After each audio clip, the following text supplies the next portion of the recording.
Purposely. Your life, God's purpose. Listen at purposely.com. And at that moment, the lights were off in the room, but it was like they came on around me. And this very powerful, thick presence that I now know to be the Spirit of God drew so close to me and so thick and powerful. And my head was down and I didn't dare raise my head up. I in retrospect, I think if I had pulled my head up a little bit, I'd like to think that I would have seen feet.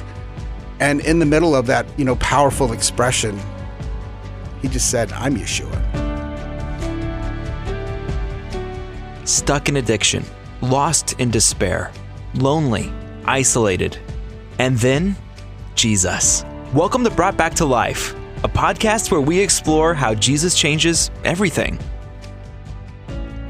Hi, my name is Aybars Uckun. I'm about to tell you the story of how I was brought back to life.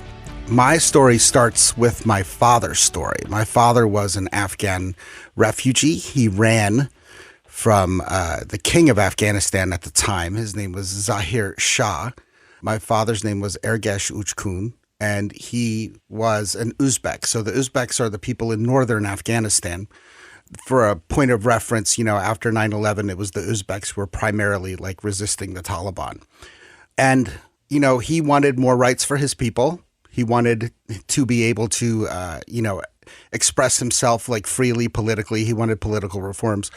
And, it being a dictatorship that did not land well, essentially, he was marginalized, taken away from his people. They didn't let him go into medical school, for instance. They just let him be a teacher and then took him away from the Uzbeks and put him with the Hazaras. So the Hazaras are another minority group in Afghanistan. Eventually, he was so successful at what he did in organizing people that he had to run for his life. They came for him during the day and they told him that, they were going to take him, but they were afraid of my uncle. My uncle was like the regional tough guy. He had a little gang. So out of respect for my uncle and my grandfather, they let him get a little head start. So him and two other fellows left, and they walked over the mountains in Afghanistan into Pakistan. They went from village to village, relying on the kindness of strangers. My mother told me that, they were wrapping their feet in plastic bags or, leaves or anything else like that because their shoes had worn out. And eventually they got into Pakistan and did odd jobs and raised up enough money to be able to petition the government for asylum, and they were denied.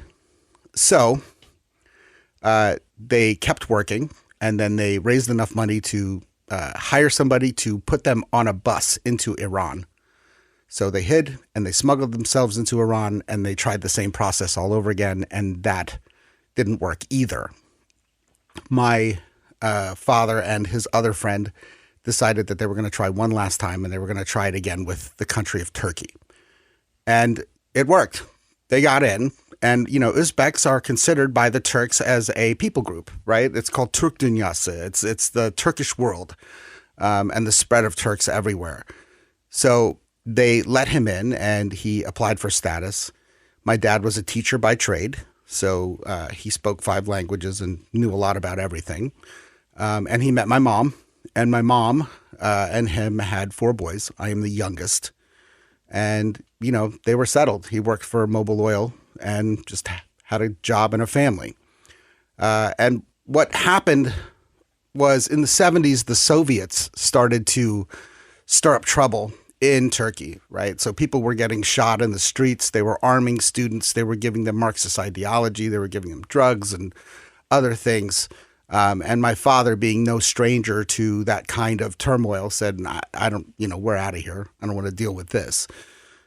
So he looked at a couple different places, France, Germany. There are a ton of Turks in Germany, and the United States. And he chose the United States because he joked about this. He'd say, everyone knows that the streets in America are paved with gold, right? But really, he just wanted a good opportunity for his children. I came to the United States when I was 40 days old. We settled in New Jersey. So growing up in New Jersey, like I grew up around Catholics. I grew up around Italian Catholics and Haitian Catholics and Hispanic Catholics. And we were the only Muslim family. So we would eat food on the floor, right? We had a dining room table, but we weren't allowed to sit at it. It was like too nice to sit at. And we would sit on a cloth called a sofra, and we would, eat food off of that and watch television. So we had a nice rug hanging on the wall. I mean, it was like definitely culture shock for people coming into the house. So growing up like that, you start to realize you don't have any people, right?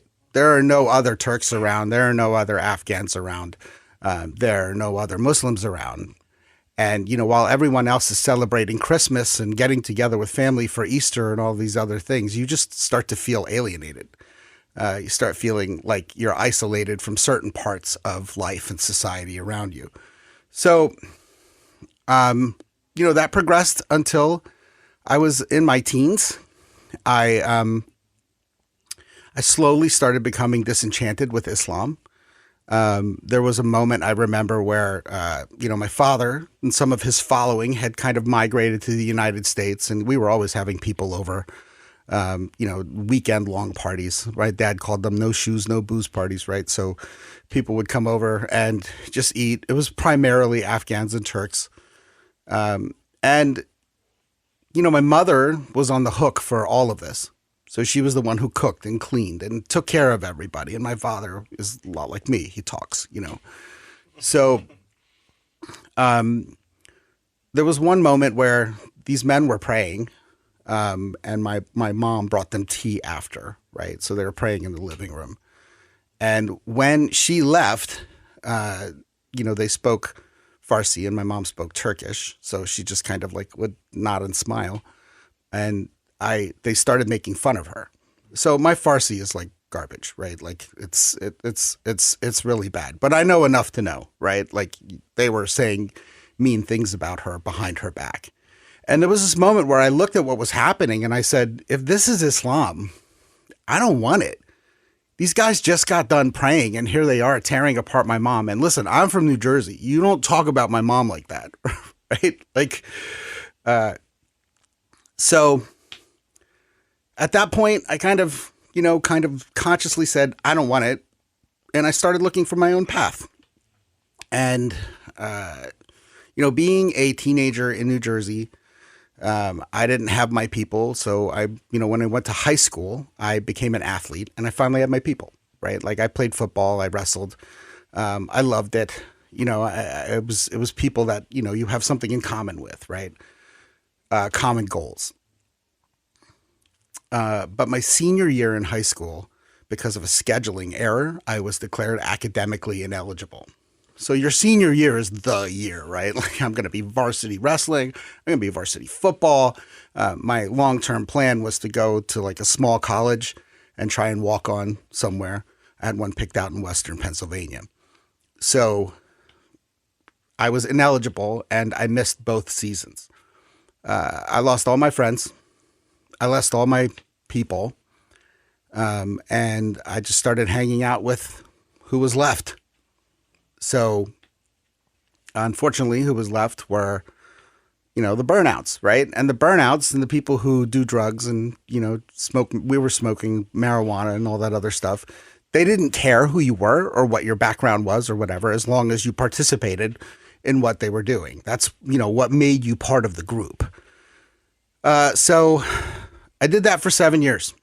And over that time period, it went from smoking weed to, just doing harder drugs and harder drugs and harder drugs. And I think the only drug that at the time I had never tried was heroin. That was big. Meth wasn't really a thing back then. I think it was just emerging. So I knew that was coming. I'm also a musician and I play a couple different instruments. So, I was involved with a lot of different musicians and watching movies like Leonardo DiCaprio's Basketball Diaries and thinking like, oh, wow, that looks really trippy. I want to see, and listening to The Doors and other music like that. That life has its consequences, right? If you live that lifestyle, it will eventually catch up to you. And for me, I wound up getting arrested one night, and they took me to the Trenton City lockup, and they handcuffed me to a bench. When they say handcuff you to a bench, it's not like it is in the TV shows where like your arms are behind your back. They literally handcuff you to the bench. You're bent over. And I remember being so high that I kept on passing out and waking up and being like, oh, where am I?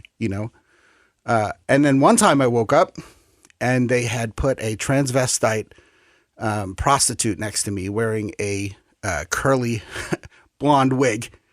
And he kept on looking at me and like making, like sexual gestures towards me and stuff like that. He was licking his lips, and I tell people, and that is when I started calling upon the name of the Lord. I just remember thinking like, God, get me out of here. What am I doing here? Like, what am I doing with my life? Why am I here?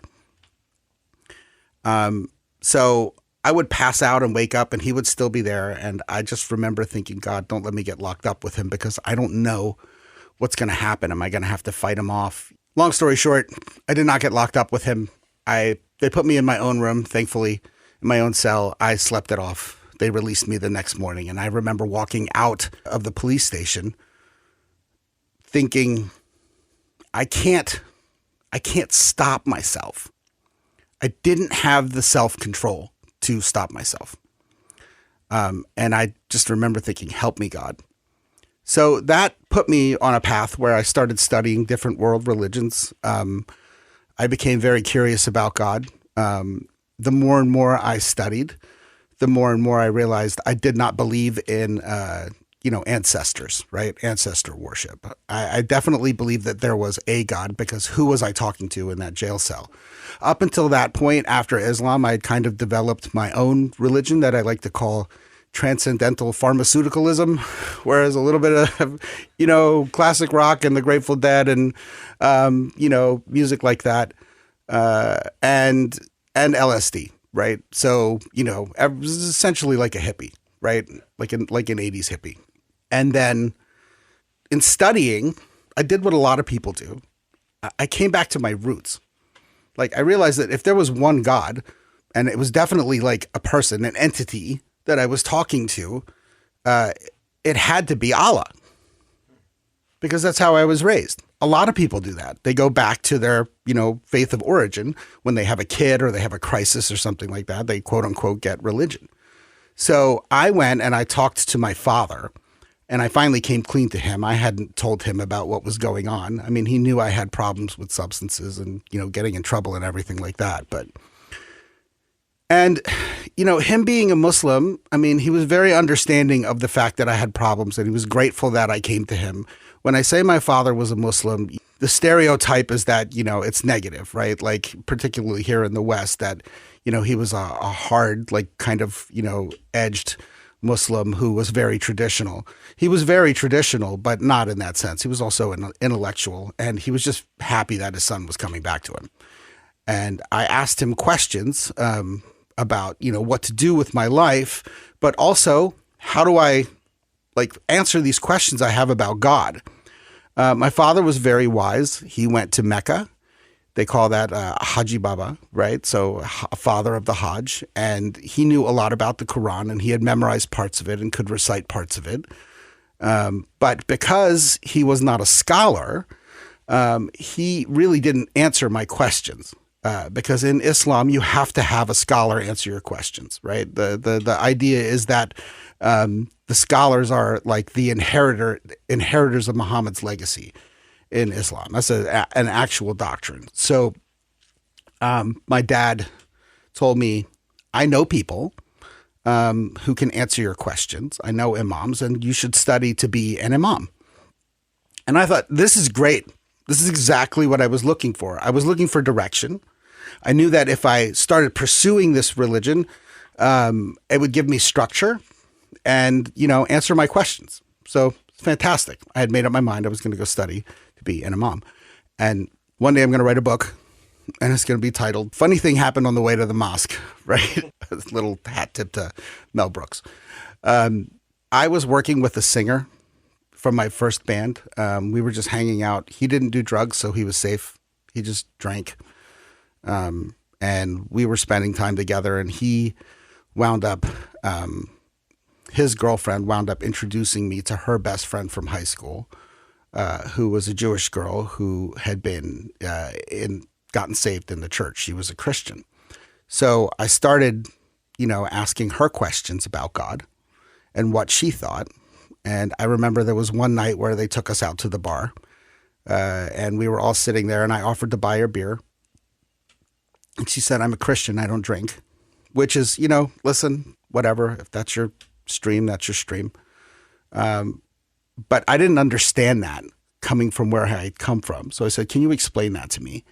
And in that moment, when she starts explaining to it, I have no other way of putting it other than like in Star Wars, where you go through hyperspace and everything just kind of lights up and you're in this kind of like tunnel, but it was with awareness. It was like everything she was saying was alive. That's the way I would describe it. So that conversation intrigued me.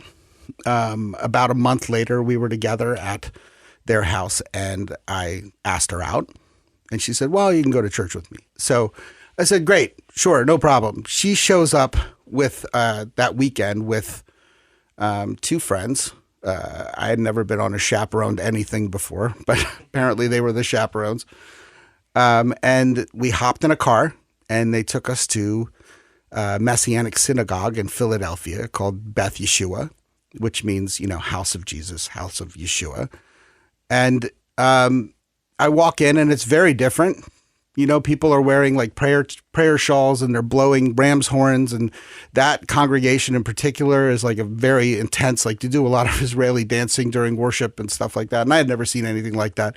And being a musician with Middle Eastern background, like you're like, oh, somebody's finally playing something in a minor key, right? So in that regard, it was engaging. And then that part was over, and the lights went out, and I just tuned out.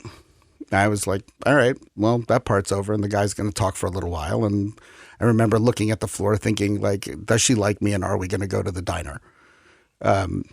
And during the message, the rabbi was talking about the situation at the time in 1997 in Israel, where Saddam Hussein was threatening to launch Scuds into Tel Aviv.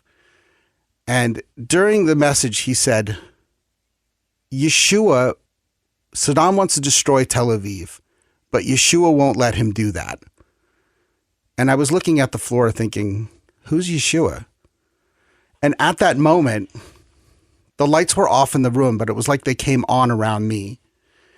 And this very powerful, thick presence that I now know to be the Spirit of God drew so close to me and so thick and powerful. And my head was down, and I didn't dare raise my head up. I in retrospect, I think if I had pulled my head up a little bit, I'd like to think that I would have seen feet. And in the middle of that, powerful expression, he just said, "I'm Yeshua." And I want you to understand how important that is, because my entire life had lived apart from God, and I chose a different path. I was raised in a religion that is not, the religion of Jesus. It's not biblical. And then on top of that, I chose a different path. And then on top of that, I rededicated myself to Islam. And the God of the universe orchestrated my entire life to the point where he was going to introduce himself to me in a Messianic Jewish synagogue by his Hebrew name. And, looking back in retrospect, you're like, that's crazy. At the time, I had no idea what was going on.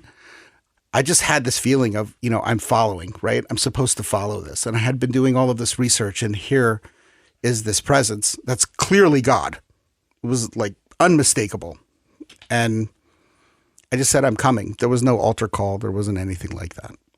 So after the service, the presence gradually receded. And then after the service, their young people surrounded us, and they, told us about a Messianic synagogue closer to my home in New Jersey.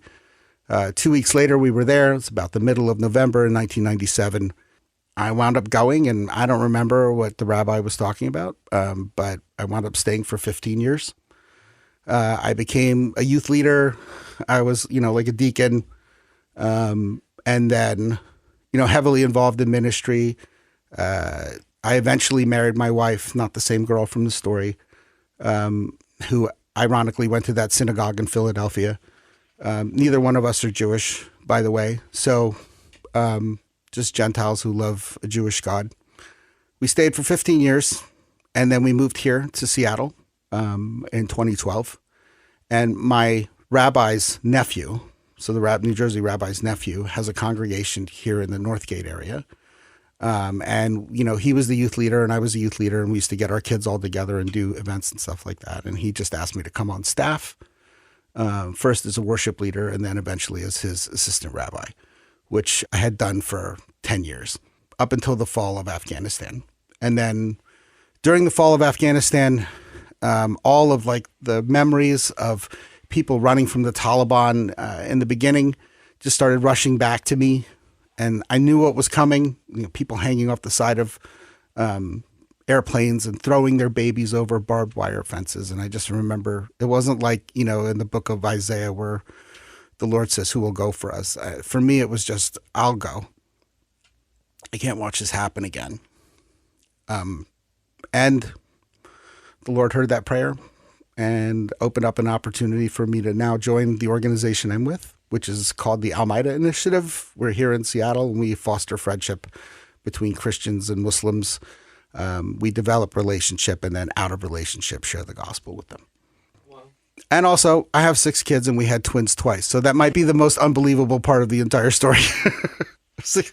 I would say your questions are valid, and God wants to answer them. But you have to let him. You have to let him answer them. And I think sometimes God says things to us that are uncomfortable, but they are life. So if you're in a situation where you're looking for that moment and you feel like you're trapped, or you're caught in depression, or you're weighed down by your past, or don't see a way forward in the future, God wants to move you from where you are to where he wants you to be, which is by his side and into his kingdom. So, and I'll tell you, listen, I always used to say this, between me and the other rabbi, there wasn't much we hadn't done, right? Like, God will look at your sin and he wants to forgive it. He wants to take it from you. One of my favorite verses is, it's 1 Peter 5, where he says, cast all your cares on him because he cares for you, right? So he does care for you. He wants to take it from you. He wants to remove that burden from you, and he wants to lead you from this pain and this darkness and this isolation and alienation and all the other things that you feel, into a place where you can experience his joy, you can experience his favor. It's not an easy road, but it is full of life. Do you want to share your Jesus story or know someone who should? Let us know at comments@onpurposely.com. If you loved Brought Back to Life, support us with a 5-star rating and review.